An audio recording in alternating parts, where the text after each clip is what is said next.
and I'm going to start sharing the screen.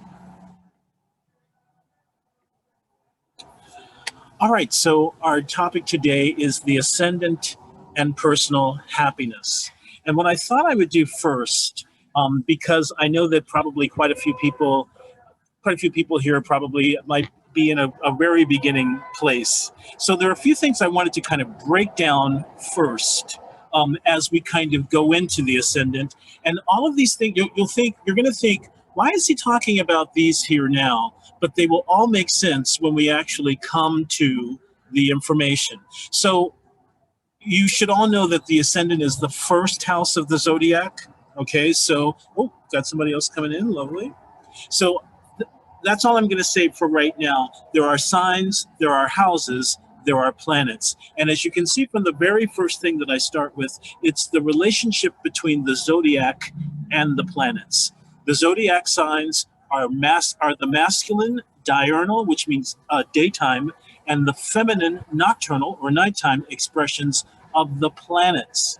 So the important thing is the planet, and zodiac signs are expressions of planets. Now, this is going to be important because when we start to look at how to figure out how I go for happiness in the chart, we want to understand this relationship between the zodiac signs and the planets that rule them.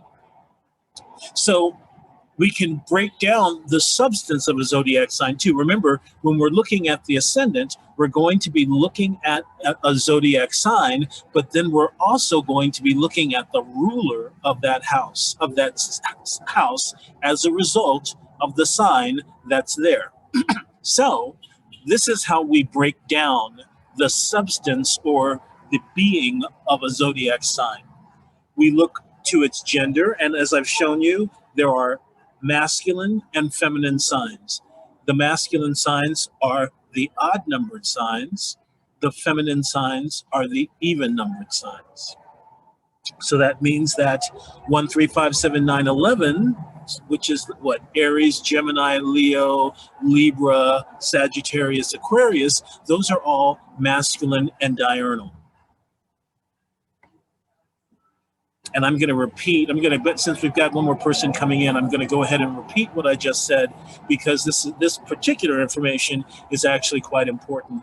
And I want to make sure everybody is kind of on the same page with us as we talk about it. We just started, Maria, so thanks so much for coming.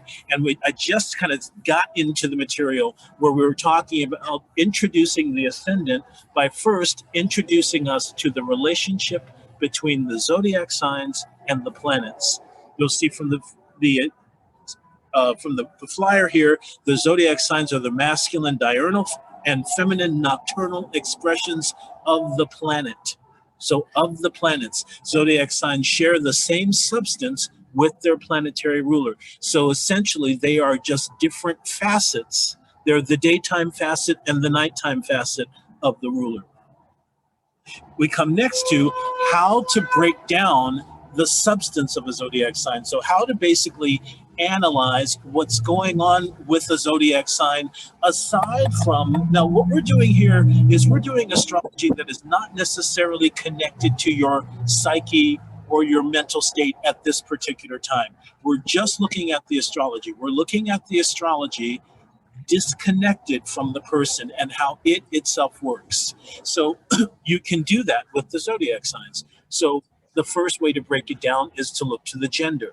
The odd signs are male, the even signs are feminine. So Aries is male, Taurus is feminine. The mode. And we will talk about in a little bit about the difference between how odd signs and how odd signs and even signs, or male signs and female signs, operate. The mode, when we talk about mode, we're talking about, is it cardinal? Is it fixed? Is it mutable? So those are the three modes. Can you please write in the chat if you need me to go through what card? And then I've got Ryan's information solves later today. Say that again? Oh, your help. Yeah. So to get into someone needs to get them. Take a left out here. Okay. Take that all the way up to the traffic light. Okay. something, but I don't know who from. Right on Ocean, and it takes you straight into town. Perfect. Okay. That's the downtown school. Hold on 1 second. I'm going to stop this and come back. So somebody I can hear. Yeah. Okay, that's better. Sorry about that. Thank you. All right. So if you'll do me a favor and write in the chat if you need me to go over what cardinal, fixed, and mutable means. Very quickly, cardinal signs are centrifugal. They move away from the center. So they basically are active and initiatory. Fixed signs are centripetal. They stay towards the center. So they crystallize, they collect, and they crystallize. Mutable signs are also called double-bodied, and they do both. So they sometimes act like cardinal signs. They sometimes act like fixed signs. This aspect between centrifugal and rushing away and centripetal and staying towards are an aspect of the masculine signs and the feminine signs as well. So that would then kind of imply that the mutable signs have this dichotomous and specifically androgynous sensibility where they embody both the masculine assertive and the feminine more fixed and more receptive in this particular case. Triplicity is another term for element. As you know, there are 4 elements. I'll be doing a thing on triplicity or a seminar on triplicity because there's a whole system of planets that are connected to each different element, and there's ways in which you can look at the signs and the houses, etc., based on this triplicity manner. Species. So you probably, since everybody is probably coming from a modern astrology standpoint, you may or may not realize that there are different species of signs. So there are 4-legged signs or domestic animal signs like goats and rams. So for instance, Aries and Capricorn. There are human signs like Gemini and Libra and Aquarius because they have humans in their sigils.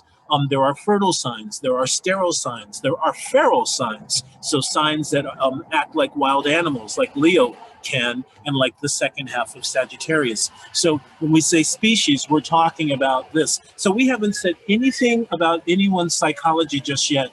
And then the very last thing that we look at is the nature of the planetary ruler.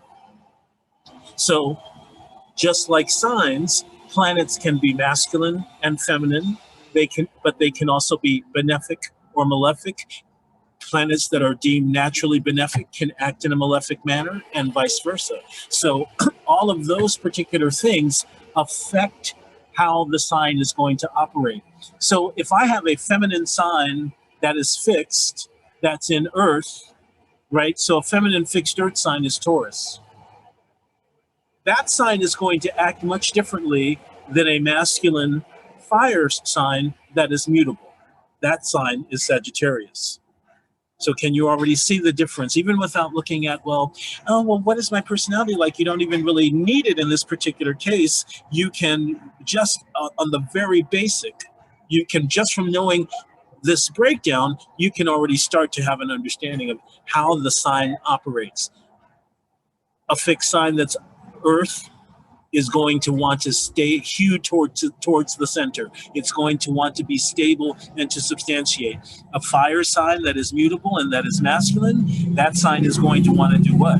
That sign is going to want to disperse and know about different things and show its curiosity and disperse different information and go all over and travel, right? So those are the differences just from understanding those first 3: gender, mode, and triplicity. Those are the things that one can see. So what I want to do from here is I want to go and to look at the very last aspect of this, which is the nature of the planetary rulers, right? So, or to see who the planetary rulers of each sign are. Now, those of you, there were 2 of you who were in the last session who know that I'm a traditional astrologer, which means that I don't use the outer planets to rule signs. They don't rule the signs. Thus, what we have instead is we have six pairs, six androgynous pairs. The sun and the moon are essentially one unit. They are, another word for the sun and moon is the luminaries or lights. Okay, and so they're the lights, whereas the five other planets are called the five wandering stars. So the lights each own one sign. The sun owns Leo, which is a masculine and diurnal sign. The sun is the light of the day. The moon rules Cancer, which is a feminine and nocturnal sign. Oh, wrote the wrong thing there.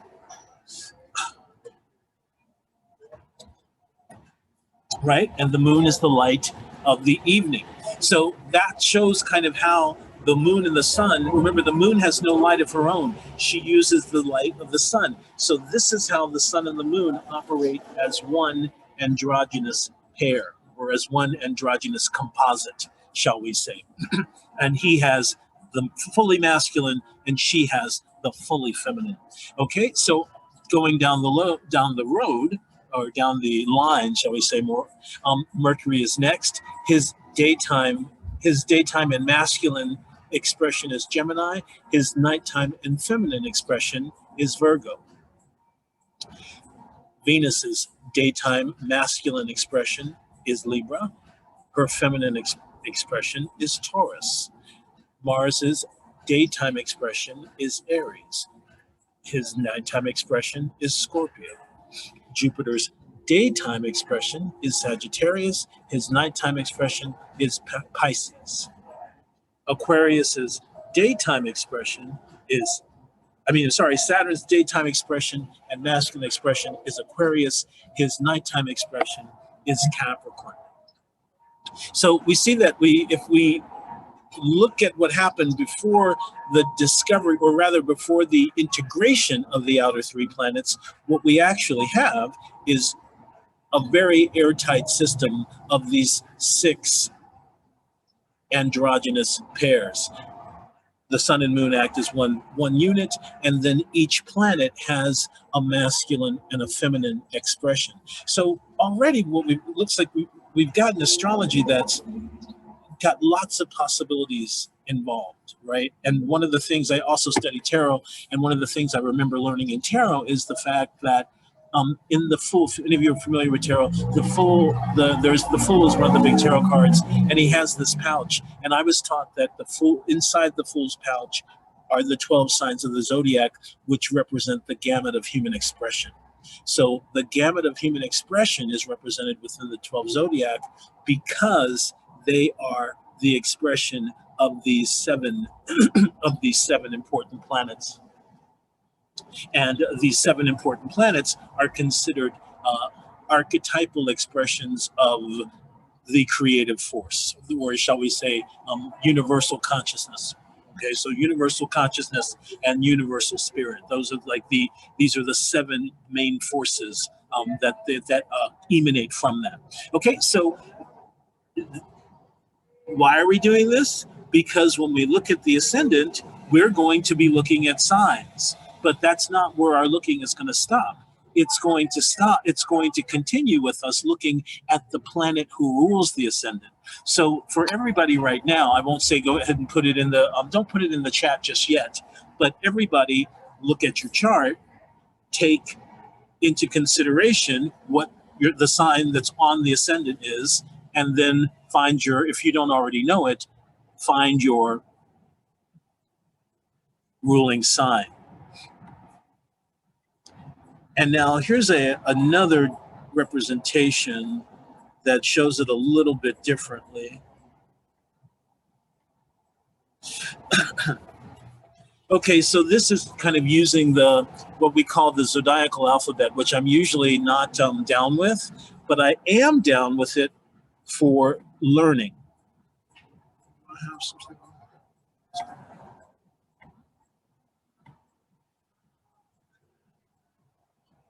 Okay, so what we have here is This is our eastern point, which is the ascendant, right? So we're going straight through the zodiac as is in order. And you can see the rulerships of the planets here. If you want to take note, we're not going to talk about the exaltations right now, but if you want to take note of them, you can.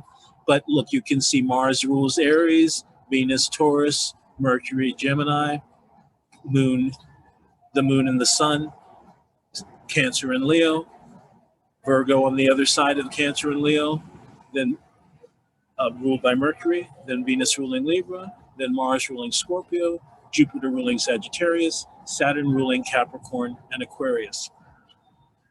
One thing to know, which is that signs can be opposite each other, right? And so what you're going to find is that the Mercury signs are opposite the Jupiter signs. So Gemini is opposite Sagittarius, Virgo is opposite Pisces.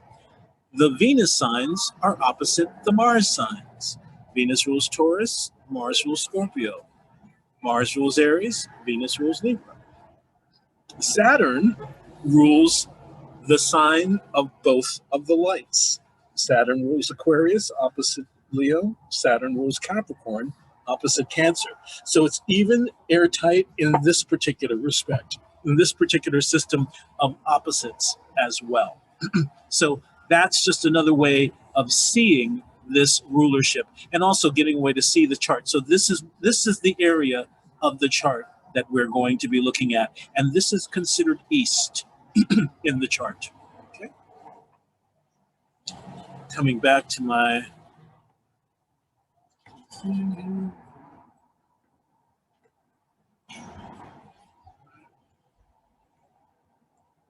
okay, I want to go through the meanings of the 12 houses for a second, and we'll kind of look at that.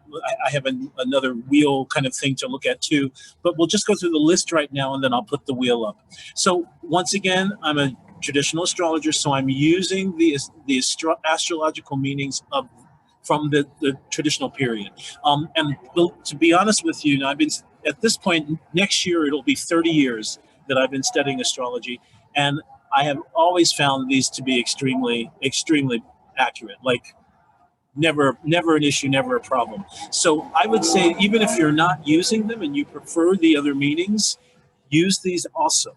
If you prefer the other meanings and you're doing a different kind of astrology or whatever, I would say kind of look at these as well, because they'll give you even more of an idea of what's going on in the person's life, not specifically in the person's mind, but in the person's life. What the kind of astrology that I'm teaching you is called geocentric or earth-centered. All right, so the first house is the body, the life, the skill, the talent, the inclination of the person.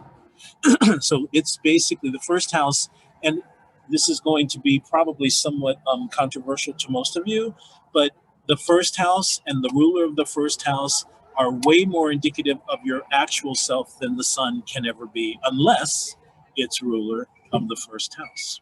So we'll talk about that in a second, or we'll put that in the questions. Bookmark that, because I'm sure people have questions or comments about that. More people coming in. All right, second house, movable goods, wealth, and money.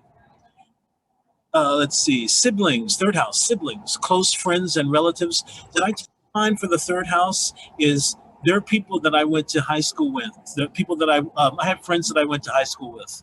And all of those people are like cousins because they all know my family. They know my mother. They know the bullshit I went through as a teenager and whatnot with my parents. They were all around there for that. And so those people are third house friends.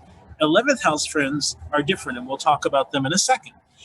Close friends and relatives. So I call third house friends that are like family, the closest of our friends, neighbors, and short journeys. And of course, we'll talk about that in a second. Never mind, I don't want to skip too far. Fourth house is father, family of origin, homes, buildings, and lands. Fifth house, children, sensual pleasures. How do you get children? Through sensual pleasures. Entertainments, and it was originally called the house of good fortune. Sixth house is the house of illness. It's also the house of servants and servitude. So this whole thing with with the sixth house representing health and routine and health and everyday labors and all that. That's I don't know that in my opinion that was probably created um, in order to kind of alleviate the negative idea of what the sixth house was, because once again, just like the fifth house was called good fortune, the sixth house was essentially or initially called bad fortune, and it really represented most specifically illnesses and infirmities. Seventh house of marriage and love relationships, but the seventh house is also the house of open enemies, so it represents divorce. How many people know people who were in relationships that started so beautifully and it ended up in a horrible, nasty, acrimonious divorce? Both of those are the seventh house. Partnerships as well, contentions, lawsuits, anything where you have a me and an us and a them. Also war, art of war as well, buying and selling. All of that stuff is seventh house. Eighth house. Now, this is another one that I think as modern astrology wanted to kind of soften the blow of some of these things and soften the deterministic blow, especially because as you can see, if any of you got this through Reddit, we all see people who get really, really anxious over all kinds of placements and transits, etc. And so one can see how maybe some of these meanings can be triggering. All right, so eighth house, death. Eighth house is the house of death and longevity, fear, trauma. It's also originally called the idle place, and I'm very interested in it as working in that way. But it's also other people's money and the management of an estate. So that's also something to think about. So it's got fiduciary meanings, and it's also the money of the spouse, right? Because it is the second house from the seventh, right? The second house is the house of money and wealth, and the seventh house is the house of lovers and marriages and spouses. And so that means that the second from the seventh or the eighth house is the house of the spouse's money.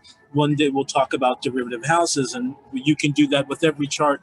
With every chart and with every house in the chart, you can create a derivative chart just based on the natal chart that tells you all of these other things. The ninth house, long distance travel, religion, higher education. I'm also going to connect it to astrology and psychic phenomena. I'm going to call it prophecy. And the reason that astrology and prophecy and divination and things of that nature were connected to the ninth house is because the ninth house is called God. It was originally called God. The opposite of that house is the third house, which was called goddess. And so it was called God, and it was the joy of the sun. And the sun represents religion, the sun represents God, and the sun also represents the eye in the sky, or this clarity of vision that gives you the ability to divine things. So the ability to heal, the ability to divine, those are all things connected with the sun as well. So let me put God over here. And soon, excuse me, I'm going to do something on the third house and movie screen goddesses, because believe it or not, as you can see from what I just wrote, the third house is called goddess, and believe it or not, the third house is all over the charts of almost all of the important movie screen goddesses of now and of way, way back when. The 10th house, reputation, action, achievement, rank in life. Now, one of the things that I did not put here was career. And it's not that I don't think, I'm trying to figure out what I think exactly the 10th house and its ruler represents. I don't necessarily, I see lots and lots of charts, and lots of people bring their charts in through Reddit and ask, what should I do for a career, or say what they're doing for a career, and I don't see it reflected in the 10th. So what I really think is happening with the 10th house, or what I'm suspecting is maybe happening, is that it represents how high we can go, the area in which, the style by which we might get to our achievement, the things for which we may be known publicly, but not specifically. I mean, the jury is out. I'm not saying that it isn't, but not specifically career, not specifically, not just that. Certainly not just that. Okay, the 11th house. 11th house is known as the house of friends and groups now, but it also was called the good spirit and represent the house of hopes and future wishes, the realization of future wishes. And so the 11th house friends were considered friends that benefit us, what I call friends in high places, friends that take us towards our goal, take us towards our dream. That was how the 11th house was originally seen. One of the things I've been trying to look at is if I can delineate what a person's biggest dream, what their biggest dream is from looking at their 11th house, if that is indeed what's going on. And I've had a little bit of success with that. I don't know if anybody here is in our study, but we had somebody in our study who had one of the things we've been asking for was planets in the 11th, so that we could look at this. And I had somebody who had maybe Saturn ruling the 11th, I think it was. Saturn was ruling the 11th and in the 4th or something like that. Now, Saturn represents agriculture. Saturn represents agriculture, among other things. And so does the 4th house. It represents, the grounds, homes, etc. And so one of the things it was Saturn was in the 11th and it was in Scorpio. And so one of the things that I said to her was, have you always dreamed of having a farm by the water? And sure enough, that was her ultimate dream, was having some kind of farm by the water. So there was the Saturn. There was the Saturn is ruler of the 11th of hopes and dreams in the 4th house of land, and Saturn himself also representing agriculture. So that's where this idea of the 11th house as friends, hopes, and wishes, and the good spirit. So it's the personification of good in the 11th house as good spirit. In the 5th house, it's good fortune. So it's accidents or experiences that happen that bring good. So that's the difference between the 11th house good fortune and the 5th house, 11th house good spirit and the 5th house good fortune. We can say the same thing for the 12th house, which is known as the bad spirit. And so 12th house represents isolation, hidden enemies, self-undoing. Now, once again, so 12th house, 6th house, 8th house, they are considered to be houses that can have negative effects on people's happiness. All right, so those are not happy experiences. And so once again, modern astrology kind of changed things around. And so I saw issues with kind of psychic development, spirituality. One of the things that you need to really develop your spirituality is to be comfortable in isolation, right? So I study yoga. I've been studying yoga for 30 years as well, more than 30 years actually. And meditation requires isolation, right? So real progression to samadhi requires complete isolation. Most true yogis don't have anything to do with people, right? They're not social. They're off in a cave in meditation. As a matter of fact, one of the main reasons that people want to do all of this asana is so that they can sit in Padmasana, the lotus position, for 3 hours and go into meditative trance and to pursue samadhi. So that's a 12th house. That's a 12th house activity, is the pursuing of samadhi, the meditation. So that's kind of where the 12th house got turned into this idea of kind of spirituality and the unconscious. But one of the interesting things about the unconscious as well, and isolation, these are areas that we don't have control over, that we have to work to control, to have control over. And the same things goes with our self-undoing, which can manifest as a hidden enemy.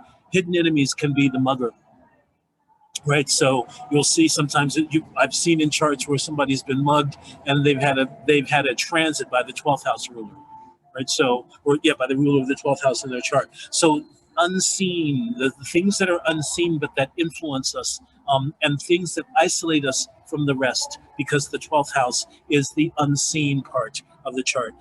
Just to give you the look at the wheel again.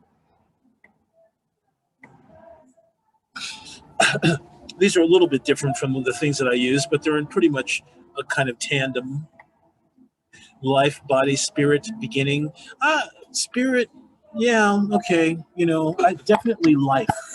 Definitely life, though. I want to definitely, and for life, you must have spirit. So I could go with that. Livelihood and possessions, siblings, relatives, travels, queen. So that's another term for goddess. Parents, home, mystical matters, city, children, good doing. So one thing in the Renaissance and medieval period, the king was seen from the 10th house. In the Hellenistic period, the king is seen from the ninth house, and so the opposite of the ninth is the third, which is the queen. Parents, home, mystical matters, and cities. I don't know what this mystical matters comes from, except that the fourth house is also the house of secrets. So it could be in that respect. Although the occult usually is represented by the eighth. Children and good doing, but it's missed kind of the central aspect, the entertainment aspect, the frivolity aspect of the fifth. Slaves, injuries, sickness, and enmities for the sixth house. That pretty much captures it. And you can see also the names Helm, Gate of Hades, Goddess, Subterranean Angle, Good Fortune, Bad Fortune. By the way, the second house was considered coming out of the underworld. The eighth house was called inactive. Isn't that interesting? I was calling it what? Idle. So inactive or idle. Marriage, spouse, old age, living abroad for the seventh. Death, inheritance, lazy, idle. So we've been looking to see whether or not planets in the eighth act in an idle fashion. And we've been seeing quite a little bit of that happening. God, remember the ninth house is God. Foreign travels, mystical matters, divination, astrology, and king. Look, they put it in there. So they didn't even put religion there. They put mystical matters there instead. Action, reputation, advancement, children, change. That's for the 10th house. Now, isn't that interesting? Children. So many of these things, astrology is really old, right? So we're looking mostly at a Hellenistic background, which would probably be from the 2nd century AD until the Persian period, which would go to about the 7th or the 8th century. With that period, then some of these meanings would change, and also some of the houses would change. And same thing we're going through now. After 500, 700, 800 years, almost 1,000 years of astrology, we've now got other changes. That doesn't mean that these don't also work. It just means that we've shellacked a different version on top. Notice also that this person did not put career in the 10th. Action, reputation, advancement, children, change. Children, this is one of the houses you look to see if the child-giving planets are there. So that's one of the things I was just reading about today. Good spirit, we just talked about the 11th house. Friends, gifts, and hopes. Now, I've heard about gifts being in the 5th, but we'll go with that. And then bad spirit, suffering, enmities, weakness, danger. So I think that's even worse than what I came up with. None of it is fantastic, but at the same time, that's where we are. Coming back to my...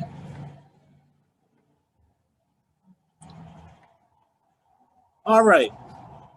Now we'll actually talk about what the Ascendant, what the Ascendant is.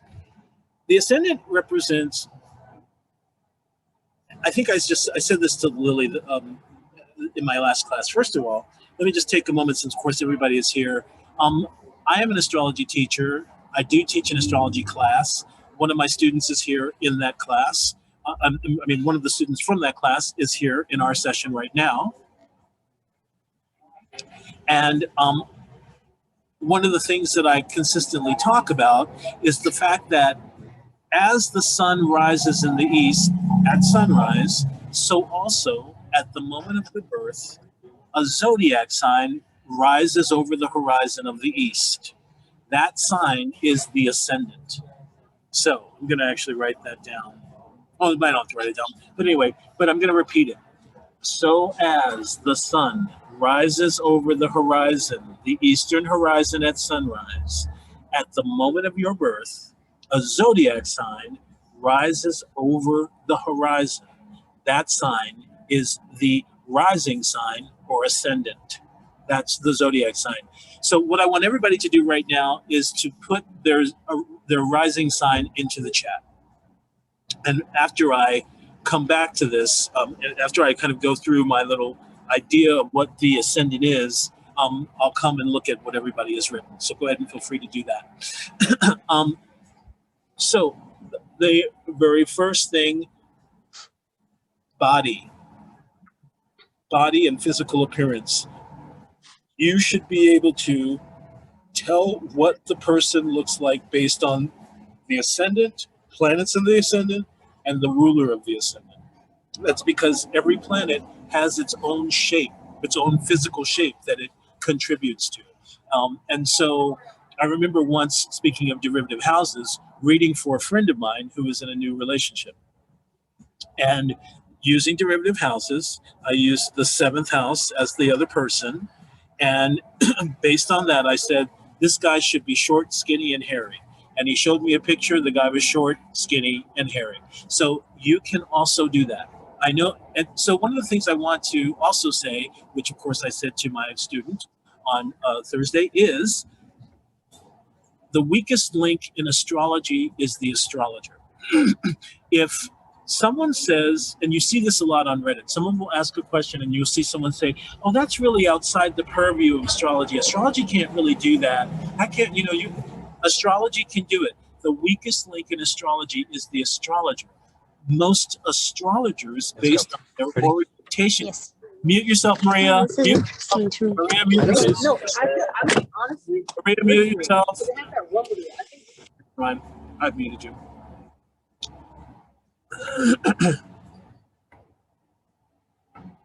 All right. So one of the, oh God, where was I? Let's see. Oh God, I even forgot where I am now. Okay. So I hope that if someone wants to tell me where I was, you can. Point here, Satcher, great. Weakest link. Thank you so much, Lily.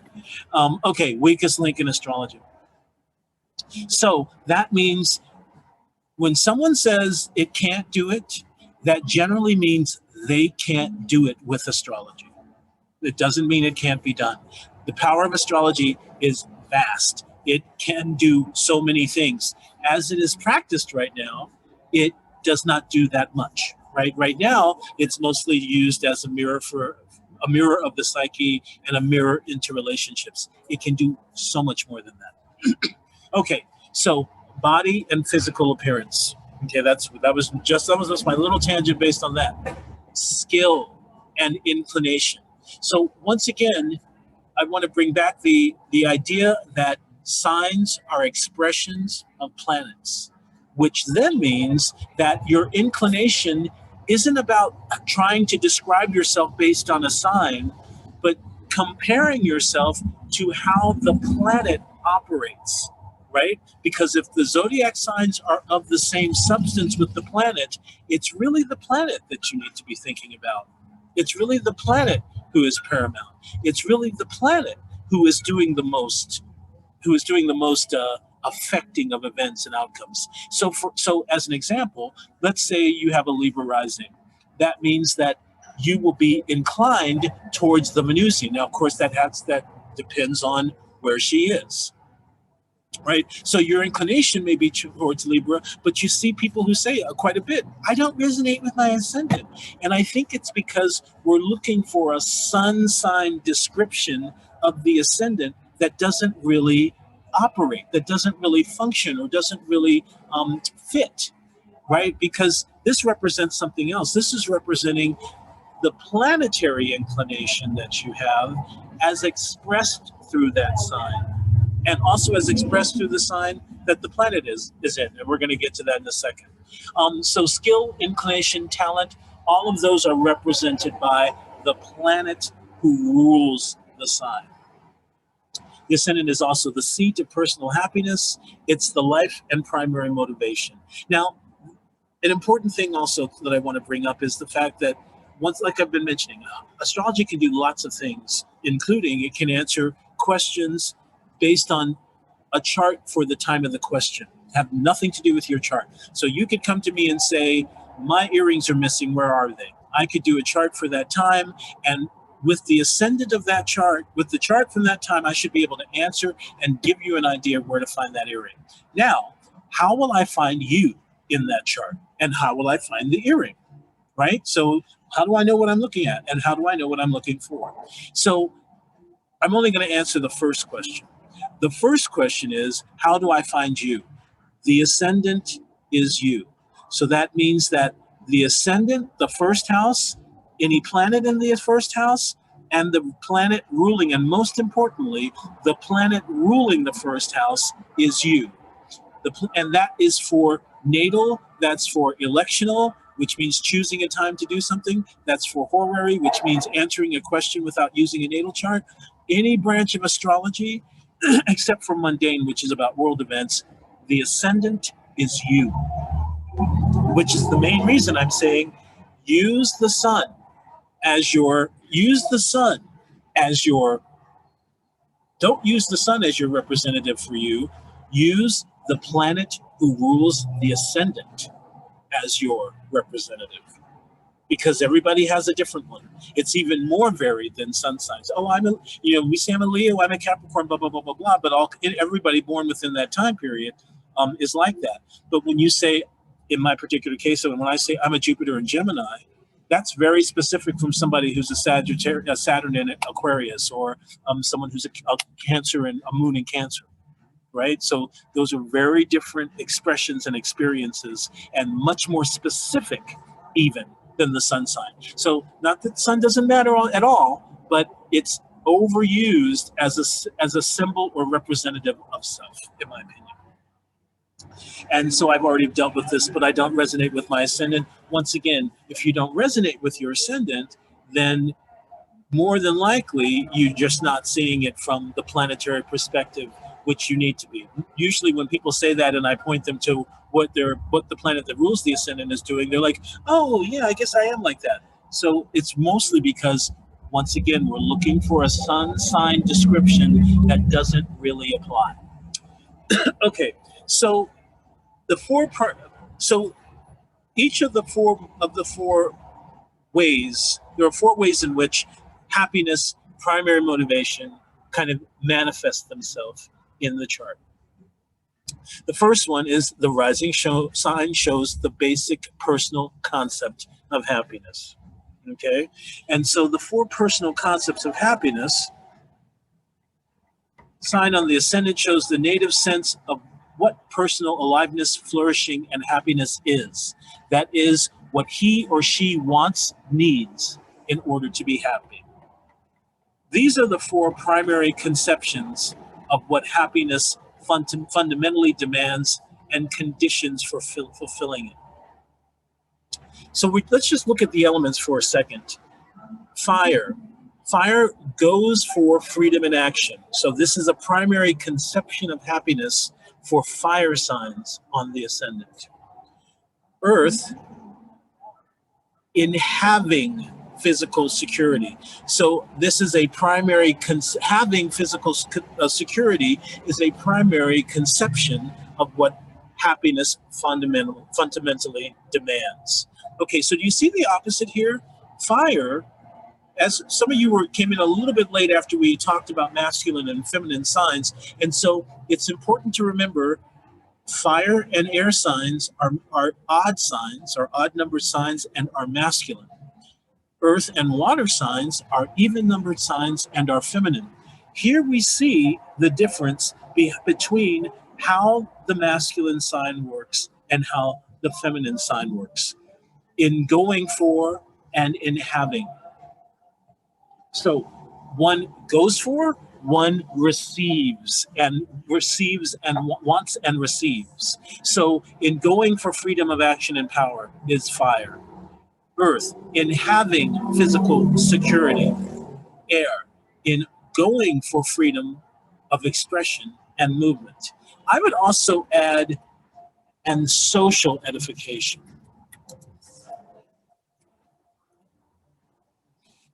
Because I think that's such a part of it as well.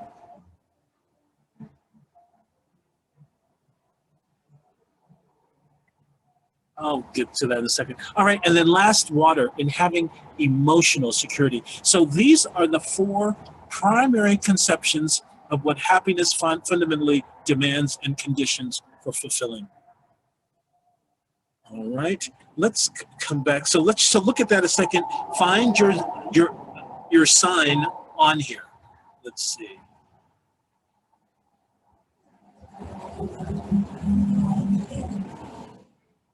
Excellent question from Lily here. So if you don't,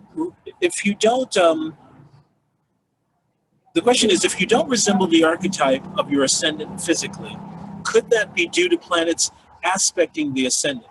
Now, that's a fantastic question, because if you're not the usual case of what that should look like, and me, of course, knowing this is my student, so me knowing this chart, I know that she kind of isn't. But I also know that she has many different planets aspecting, or first of all, in the first house. So all of those planets would then give their testimony on how the person would look. So if Mercury is there, the person would be maybe a little bit more skinny and a little bit more tall and skinny and androgynous looking. If Venus is there, there might be more of a shapeliness. If Jupiter is there, there could be a problem with gaining weight. So all of these, so everything that we talk about is dependent. Nothing happens in a vacuum.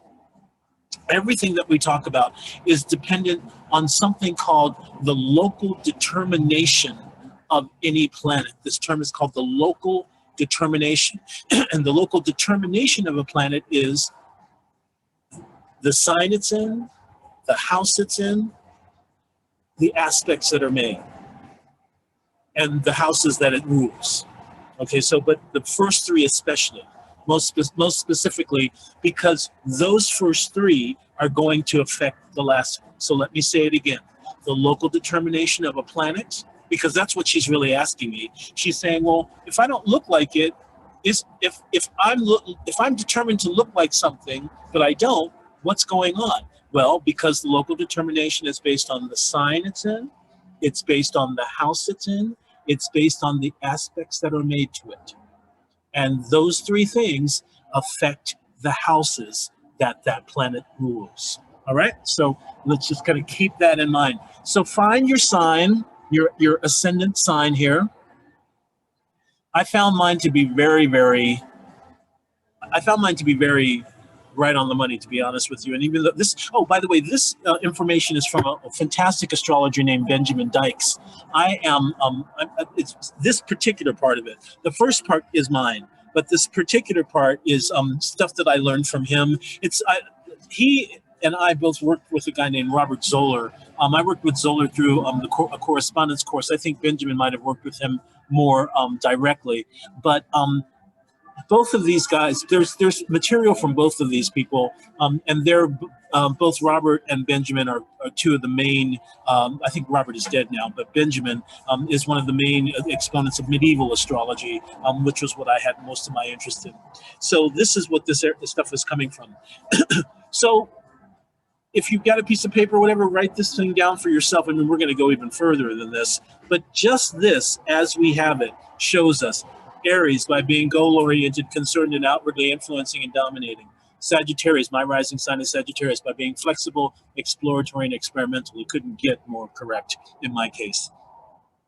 So going on, etc. Capricorn wants to be commanding, discipline, and work. Taurus through material comfort, pleasure, and acquisitions. Virgo through technical skills and material interaction. I would include, there's so many things that we can include, but the need for improvement, the eye for improvement. I think technical skills can, kind of bring towards that, but not all technical skills are about improving things, right? For Facebook is improving our country very much, right? Libra, outwardly influencing matters to produce what is fair and pleasant. Aquarius, by gaining and holding on to ideas and ideals, specifically that help the group or that contribute to the group. Gemini, by the process of interactions and communication of ideas. Cancer, by outwardly nurturing and promoting growth. Scorpio, by gaining and holding on to emotional knowledge and power. Pisces, through changeable interchanges of emotion and imagination, producing joy. Okay, so these are how the signs are going to, so we've got this kind of baseline action, we've got this baseline kind of conception of happiness that happens by triplicity or element. Remember, we were using the term triplicity as another word for element. And then it gets more specific based on the personality. And believe it or not, the personality is based on the mode, right? Look at Sagittarius. Remember the two things that we talked about. The difference between a masculine fire mutable sign and the difference between a feminine earth fixed sign. And look, Sagittarius is the masculine fire mutable by being flexible, exploratory, and experimental. Taurus is the fixed earth sign through material, comfort, pleasure, and acquisition. So there's the substantiating aspect of the fixed sign versus the dispersing aspect, the dispersing and dual aspect, mutable aspect of the mutable sign, what we call mutable signs. Okay, let's go back up to our other way of looking at things. Planets, okay, so planets in and aspecting the ascendant show further influences central to life. So the planets that are in the house will also give some idea, and then also the planets that are especially aspecting the degree of the ascendant.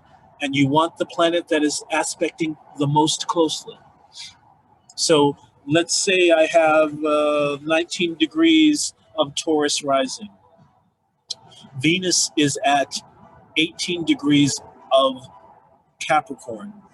So she's not only the ruler of Taurus, but she's also aspecting the ascendant. That would double her effect on the ascendant and on what the needs for happiness are as well. And we could look at here our little schedule or our little schema. Capricorn wants to be commanding, use discipline and work and grow through work or progress through work.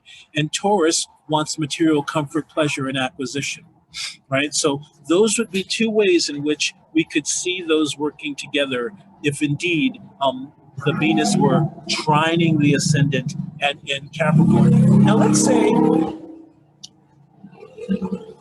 no, I'm going to stop for a second and come back to it because we're going to come to it in a second. So the nature but the thing under here says planets in the first house are determined towards the native's life, body, skill, talent, or wit. Okay. Third, the nature and condition of the Lord of the Ascendant shows the style and success of establishing happiness. This is important because just because the Ascendant points to it doesn't mean it will be able to happen without any challenges in every chart, right? And certainly those of you who are on Reddit and look at the subreddits, we see quite a few people who write in and who are not experiencing happiness, and they're actually writing in because they're not happy. Right? They're writing in because they're not happy. They're writing in because life isn't working. They're writing in because they can't find any kind of internal peace or any kind of succor or help. And so they're cut off from their happiness. So I'm going to use the example that I cut myself off from. If, for instance, Saturn is in the first house, Saturn represents depression and melancholy. So that will create a challenge towards happiness, right? That could also say that misery is happiness. So that could be the person that loves to complain. That could be the person that is stuck in a rut. No matter how much you give them, advice and give them ideas, they always come up with an excuse for why it won't work. That is happy. On some level, that is happiness for them. The next time that you're on Reddit, those of you who are using it, I want you to notice how many people who are writing in about how unhappy their lives are or how cut off they are or how numb they feel. How many of those people have Saturn in the first house? You're going to find quite a few. You're going to find quite a few. All of those things I just said, feeling cut off, feeling numb, feeling depressed, not being able to find any happiness. All of those things are Saturn issues. So we know that Saturn brings challenges. Saturn and Mars both bring challenges. So Saturn and Mars bringing those challenges, they can bring a challenge to the happiness if they are in the first house, okay? Or if they rule the first house. Okay, so if they are in the first, if they trine or sextile the first, or if they are ruling the first. The other thing, though, is that Saturn has other concepts besides that are connected to it. It represents agriculture. It represents things that are old. So Saturn, as the ruler of the ascendant, might, or in the ascendant, might determine the person towards liking things that are old, towards antiques or antiquities, or towards the classics or things of that nature. So there are all of these ways in which the planets operate. And the more that you know about what the planets signify and represent, the more you'll have at your disposal for how to read for other people that can include the psychological, but is not specific only to it. Because that kind of astrology can only do so much. Let's see from here. The nature and condition of the Lord of the Ascendant shows the style and success of establishing happiness. We just talked about that. We just mentioned that. The nature of the Lord of the Ascendant shows something about the style of achieving it. So they're talking about the nature of the planet themselves. So if Mars is the nature, is the Lord of the Ascendant, it's going to be through asserting themselves and hopefully through courageous action. Or it could be, if it's working in its negative, through contention and through anger and through pissing people off, or through making a what do they say, the squeaky wheel gets the grease, through making a lot of noise and making things happen. Because anger is a way of making things happen, making changes. So Venus might do it another way, through flattery. She might do it. She might do it through sleeping her way to the top, right? She's loving sex. She might do it through always trying to create a harmonious concept, always trying to make sure that there's a harmonious feeling, making sure that things smell good, making sure that things look good. So she's going to do things as per her nature. Once again, the more that you know about how these planets operate, the more you'll be able to kind of work with the chart. Know the planets, not just based on how they represent me, because they don't necessarily all represent you. The planet that rules the first house represents you. But even then, it's still, depending on where it is, operating as the planet. See how well or poorly the Lord is situated. If they are bad off, examine the exalted Lord. Now, that's a little bit beyond where we're gonna kind of go at the moment, and especially with this idea of well off or poor or poorly situated. But I do have another seminar coming up on planets strong or weak, because I know that people are interested in what does make a planet strong, what makes them weak, and these things really do matter. They really, really do matter. So we started with the relationships between planets and signs, and we looked at the signs. We looked at the signs, the planets and the signs that are ruled by, the planets and the signs who are ruled by the specific planets. When a planet is in their own sign, which all of these planets would be considered, if a planet is in their own sign, it is called in its own domicile. And that's all we're going to look at today. We're going to look at domicile. If a planet is in the opposite sign of its domicile, right? So the opposite sign of Libra is Aries. Then it's in detriment. This is the beginning of understanding when a planet is strong and when a planet is weak. Okay, and what that means. Because if a planet is strong or weak, that doesn't mean nothing can work. It does, though, mean that there will be difficulties in producing the area of life represented by the planet by house. What I mean by that is if the moon is in, she's in her own sign in Cancer, the opposite is Capricorn.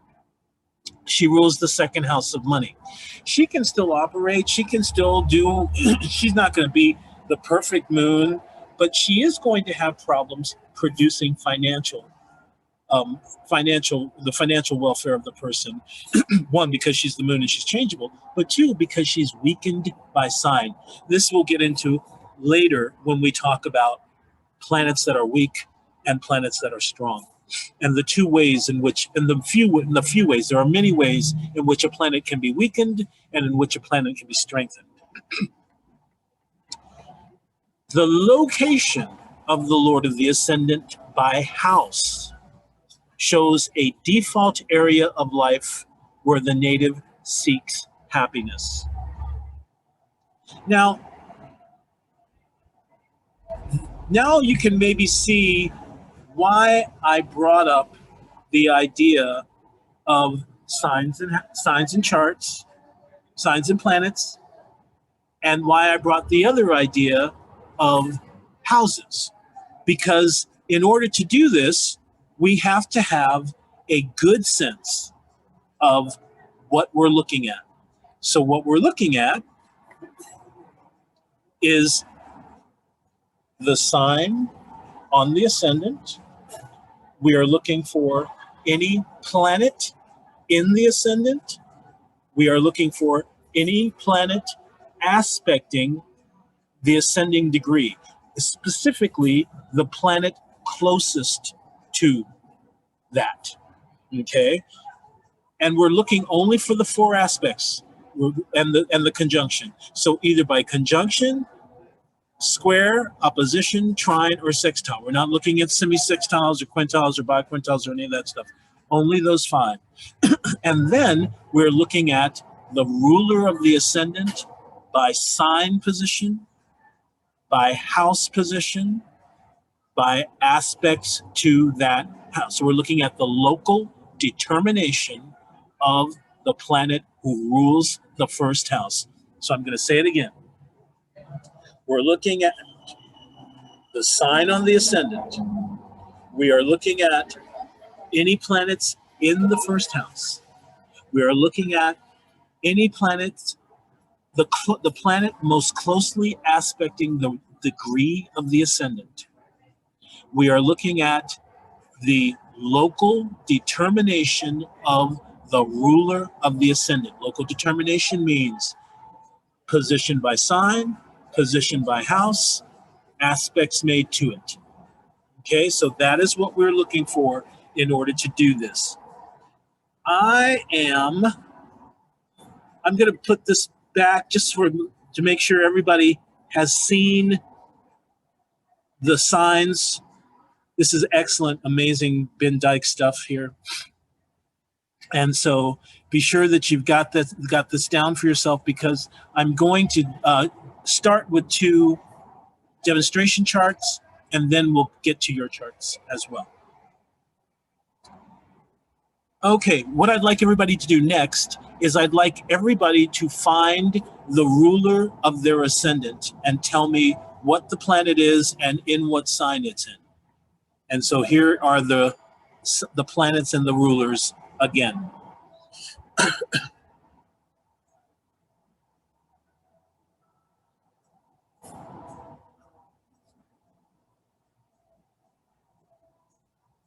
And while you're doing that, I'm going to bring up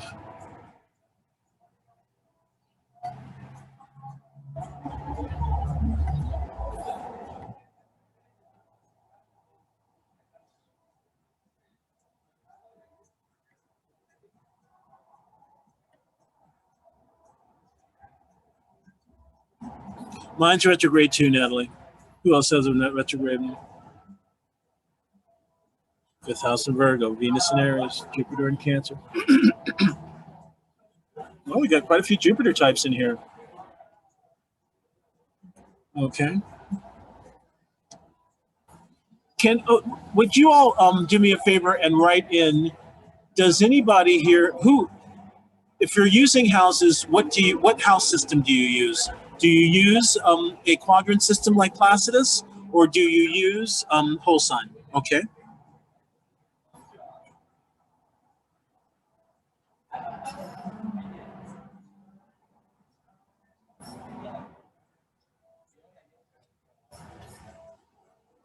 Excellent. My recommendation is both.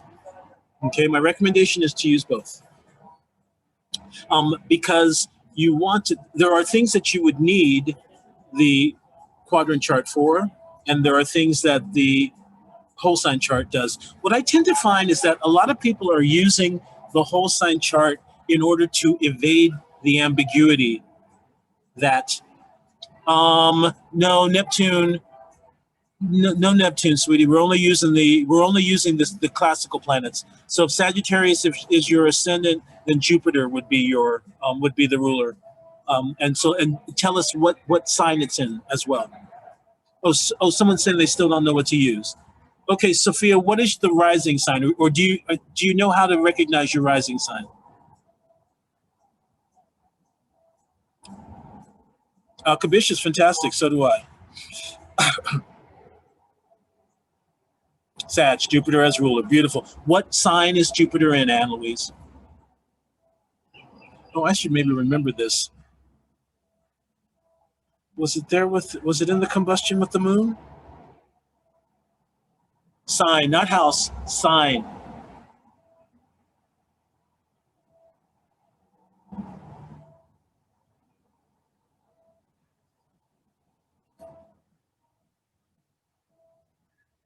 No, Saturn. Sagittarius. You said Jupiter is ruler. It looks like you said the eighth house. Now, is that eighth house or is that the eighth sign? Is it in Scorpio or is it what sign? What sign is Jupiter in? You know what? Well, when it comes up, we'll figure it all out. For those of you, when it comes up, we'll get it. If you we'll work with this. As a matter of fact, I would say go ahead, Sophia. Saturn in Virgo. Oh, Virgo. Oh, Jupiter's in Virgo. Got it. Okay. I would say go ahead and start posting your charts. You can put your charts into the chat here if you like to. If you have a link to it or something instead that you want me to use, you can. You can upload a chart into this chat. So just as I get that started, and as we do that, I will start looking at Oprah Winfrey. I want to look at Oprah Winfrey from a perspective. Oops. I want to look at Oprah Winfrey from a perspective of. I want to look at her whole sign. Oh, got it. Okay. I want to look at her whole sign first, and then we'll look at her also without Kabishus.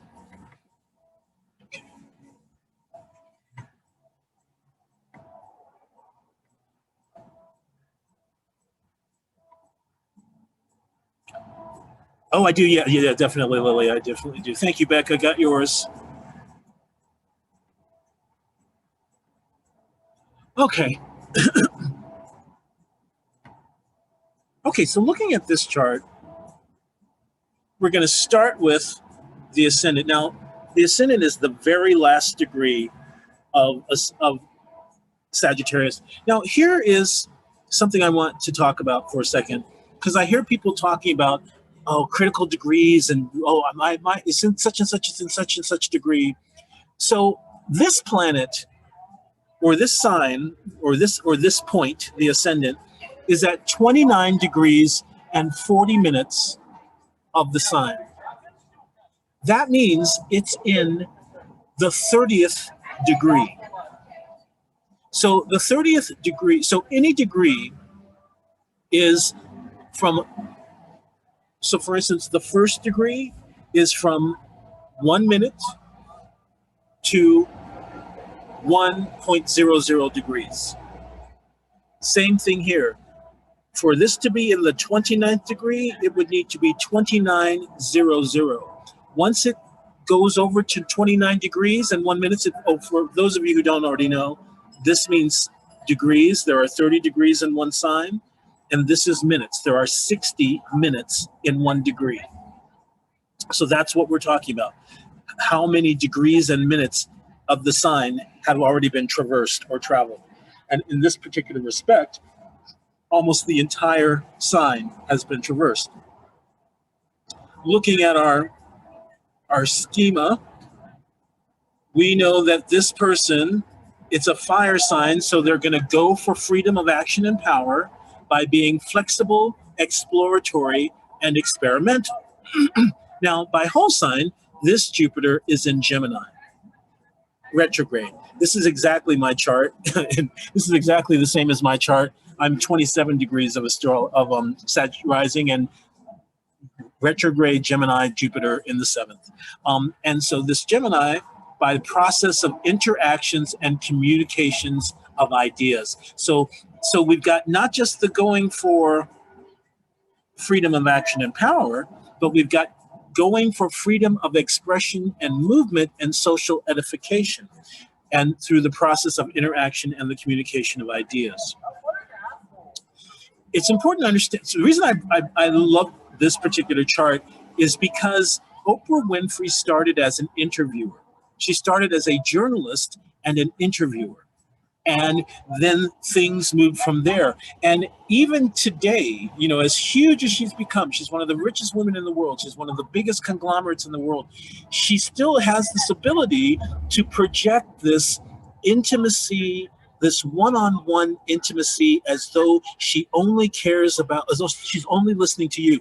And it's really interesting because I lived in Thailand for quite a long time, and I had a really good friend there, and his sister, who'd had a very hard life, had really been helped by Oprah. You know, she's got the book club, she's got all of these different resources that she uses for helping, and that's Jupiter. Jupiter is the helper. Jupiter is mercy.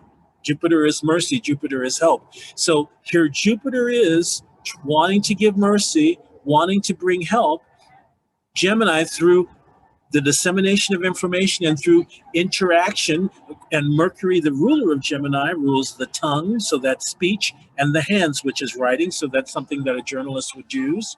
Something an interviewer, right? An interviewer sits one-on-one, and that's the seventh house, the one-on-one interaction. So the interviewer gets up close and personal and intimate, one-on-one with a person. And then as well, and that's the seventh house aspect, the one-on-one. So we've got the Jupiterian want for help, need to help. We've got the Geminian interest in information and seeking out information and sharing information.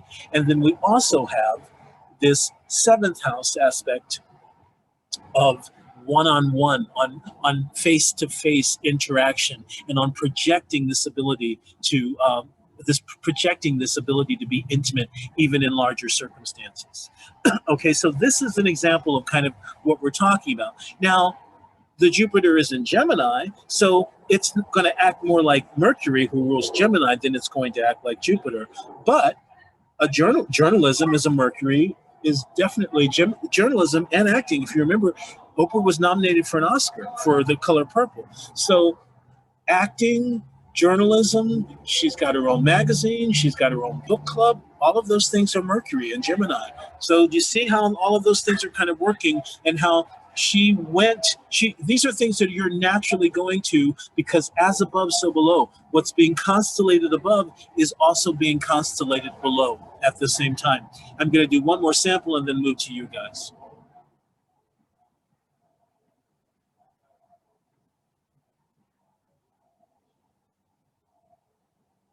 Oh, I wanted to look at her from a let's look at her from a standpoint of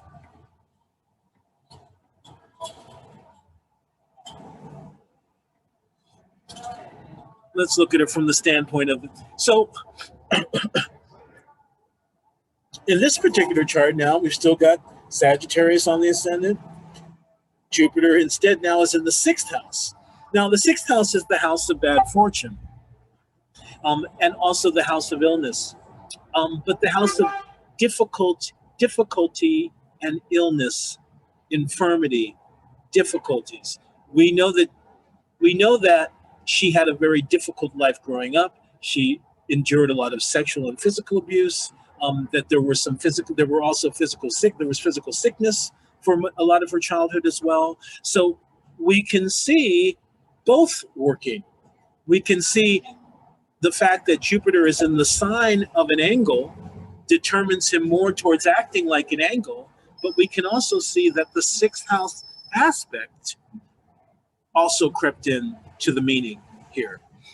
So I just kind of wanted to bring that up. This is the reason that I like to use both. What I tend to generally do is I start with auspicious, and then I use the whole sign to confirm, or I have completely separate techniques that I use for whole sign.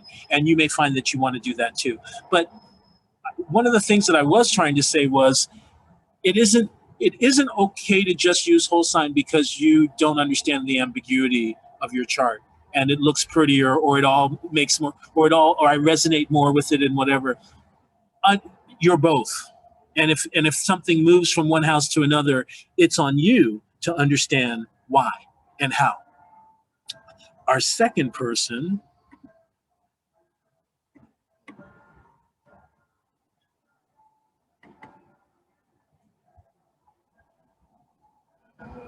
Vicious, we're going to start with whole sign first.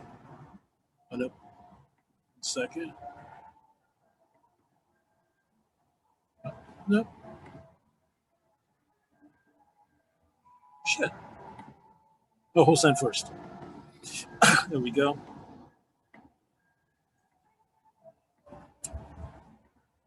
Okay, this is the serial killer, Jeffrey Dahmer. And one of the things that I think is really interesting, this is a really literal expression, but it's so interesting how a chart can express itself in such an interesting way.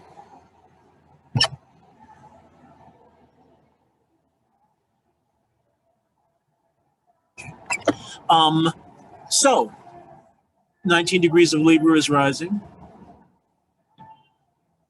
And you'll notice, first of all, remember what we look at. We look at the sign. So in this particular case, going for freedom and expression of movement and social edification. So let's talk just a little bit about Jeffrey Dahmer and what he and kind of what makes him a little different from the rest. Jeffrey Dahmer was a gay man, first of all. He also, his entire pretext for murder was this warped and kind of insane idea of love. He killed a lot. He had obviously had a lot of social anxiety. He'd experienced rejection early and had murdered the person who rejected him. So some of it was to stave off rejection. Some of it was to get closer, be able to do whatever he wanted to with the person without them being able to do anything back. He drugged them.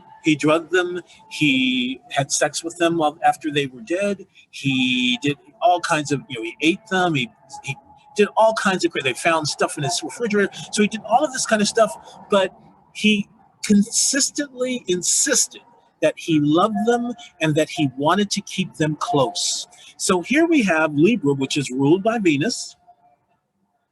And here we have this very strong Venus in Taurus in the 8th house of death and terror and in the underworld. So remember, we were looking at the house meetings, and I've mentioned that the 2nd house was considered a gate of the underworld, or a gate of Hades. So is the 8th house.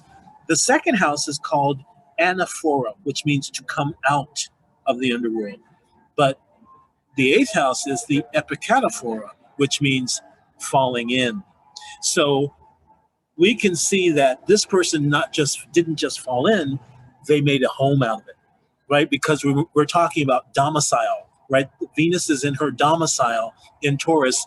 This person fell into the underworld, liked it so much that they decided to stay there. And so sexualized it and made death into their pleasure was in this carnage, all under the aegis of a false version of love. So these are our two little examples. And here's another interesting thing about this too. If we look at it from the not whole sign perspective,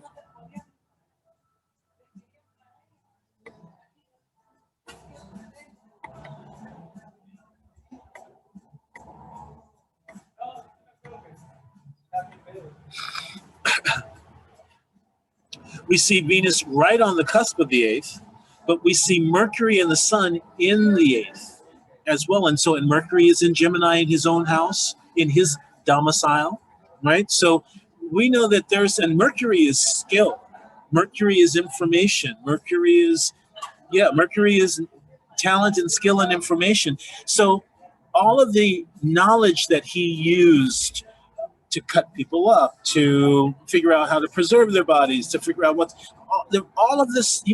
All of these weird, crazy techniques that he kind of put these cadavers through. And there's also this Mercury aspect of it. So when we have a ninth, when we have the whole sign, then we don't really see the Mercury aspect of the eighth house. But when we look at it from a quadrant sign, we see not just the Venus as the gateway to the underworld, but we see Mercury in the underworld working for Venus. And that's even in some way a little even more scary for me. So we've got some chat. Anything goes, I guess. Yeah, I guess. Yeah, absolutely. Taurus loves to eat. And Taurus loves, Taurus loves to also have to substantiate.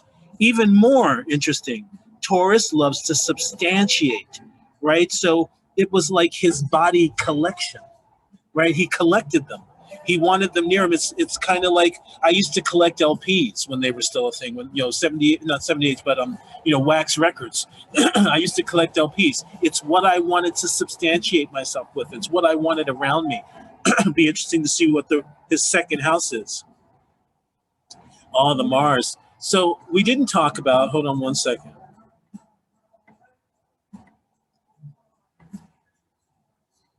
One of the things we didn't talk about was the planet that is closest to the ascendant by aspect.